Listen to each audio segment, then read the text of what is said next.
Alrighty, now that we kind of understand how to move around in Unreal, let's go ahead and make a new level. So to do that, we're going to go ahead and click File and New Level. And for this one, I'm just going to go ahead and do Basic because that's what I'm looking to do. We're going to go ahead and save selected here. If this window comes up, don't worry about it. We're going to go ahead and right click and do a new folder. We're going to call this Levels. And let's go ahead and call this Test Level. Make sure it's in the Levels folder. Save.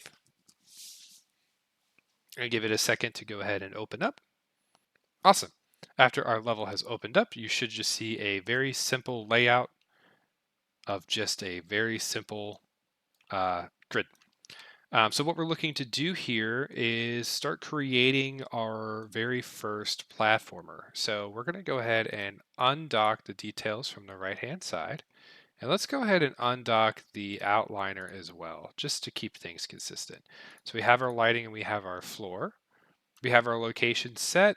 I'm going to go ahead and just set everything to 0, 0, 0.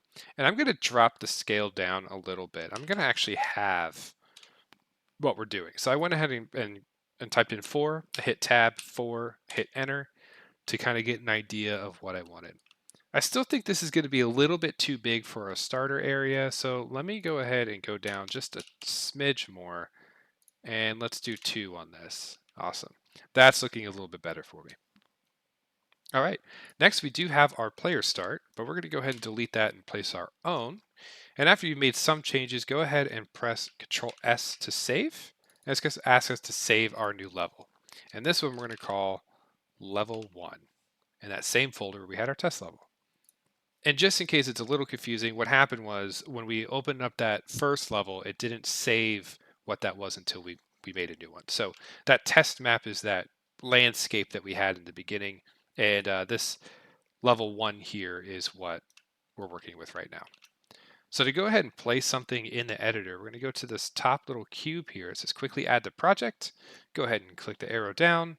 And it should be under basic here.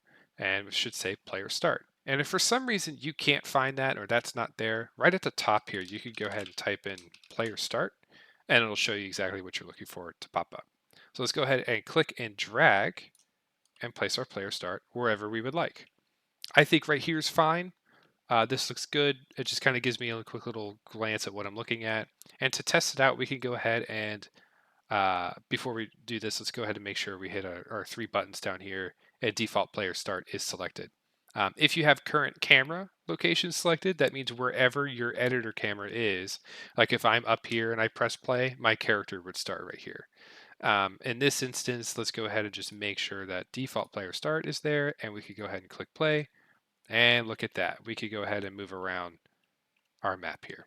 Now, there is no player controller right now. That's totally fine. Don't worry about it.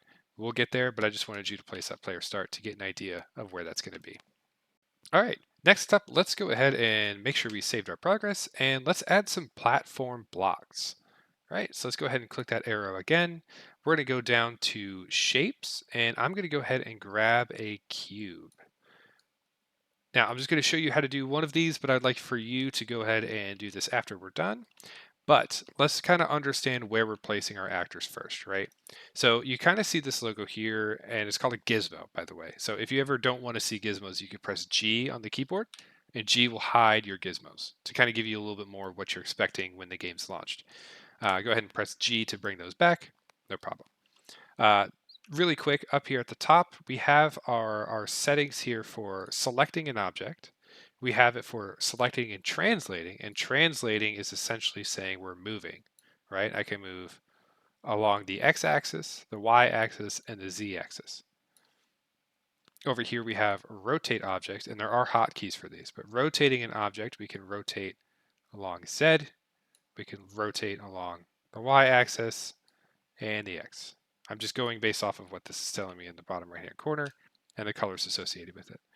Finally, we do have scaling objects. Same kind of concept. You could scale this way, and that way. And what's kind of interesting about scaling is if I click this white square here, I could scale everything together.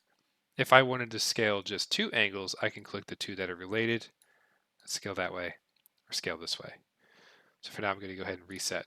Now there are hotkeys for this. So W brings up translate, E brings up rotate, and R brings up scale. So if you see these quickly switch, just recognize what logo is, and eventually you'll just get super comfortable with the hotkeys. So for now, let's go ahead and make a simple platform size. So I'm going to go ahead and hit R for scale, and I'm going to drop this down a little bit, and I'm going to make this a little bit wider. So we have a 2.25. That looks good to me. I'm going to go ahead and put this over here. Awesome. Now I want a second platform, but what I don't want to do is have to click here, go to shapes, cube, and go ahead and bring this in. What I'm going to do is have the translate tool selected. Again, that's W. And I'm going to hold down the Alt key and click an arrow, whichever direction. It doesn't matter if you want to go up, left, right, whatever. But I'm going to click on this red arrow, click and drag. And what that's going to do is duplicate an object that I can then move freely. Now, if I keep holding Alt and keep dragging, you can see that I'm constantly making more and more cubes, and that's not something that I want to do. So in the outline, I'm just go ahead and click here, Shift, click, and delete, and go back to my 2. Now that I have this one selected again, I'm just going to move it up slightly, and I'm going to do the same thing again here, Alt, and move it up. So now I have these kind of stairs that I can have a player, run and jump on and kind of have fun doing that. So again, I'm just going to make it a little bit more. Then maybe I'll have it curve this way. Just something a little bit fun, like a little obstacle course, platformer, whatever you want to call it. But just something to kind of navigate when we get our player character set up. And I just want you to get comfortable with um, setting these up. Now, if you want to move all 3 of these at the same time, for instance, I can go ahead and click, hold down Control, click again, and then go ahead and move all of those at the same time. And whenever I'm ready, I can just click on something else, and I'm good to go. Now, if you're in the world and you just want to click away and you're just having a hard time of not selecting something, just press the Escape key, and that way you don't have anything selected. The way you don't know you have anything selected is if you look at the Details panel, there's no object selected, so you're good to go. And just as a little bit of a challenge, why don't you go ahead and pause here and create a fun little obstacle course using our shapes? You could go ahead and add a sphere for the player to jump on. You can press the R key and make it a little bit bigger. There used to be that TV show where like those big red bouncy balls, people would run across an obstacle course and get punched off or bounce too high. You could do some of those if you'd like. Those are really fun. And you can also add some cool things like, a cylinder just to kind of change up what we're doing instead of just square platforms all the time, right? And we can kind of like make these really big at first, and then as the player jumps up, we could go a little bit taller, and then maybe, a little bit skinnier. And this will be kind of fun for the player to experience and kind of get a little bit of a challenge as they keep going higher and higher, right? So yeah, go ahead and pause here, have some fun, and make your obstacle course. Welcome back. Hopefully your level looks amazing, and if it doesn't, that's okay, because sometimes a call to action in educational videos is really annoying, and sometimes you just want to get through it. I get it. Really quick before we move on to blueprints, let's go ahead and practice some good organization. So we have all of our cubes here and our cylinders and whatever our level objects may be.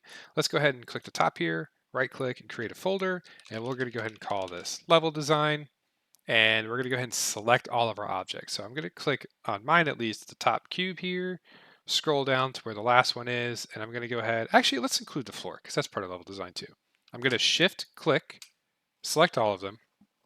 Now there's 2 ways to add this to the folder. I can click and drag and add it to level design. But if your project is really, really big and there's a lot of scrolling that you have to do, that could be pretty annoying. So instead of doing that, we can right click and we can go down here to move to, and we can go ahead and add that to our folder. Now, if you haven't created a folder and you just selected all those, you're like, oh man, I don't want to go back and have to find all those and select them again. It's a huge pain. You can go ahead and click create new folder right here and just add them in from there. But we already made ours because we thought about it ahead of time. So let's go ahead and click and add to level design. Perfect. As you can see, we just go ahead and have our drop down. We can click it. Awesome. We can also hide it if we want to.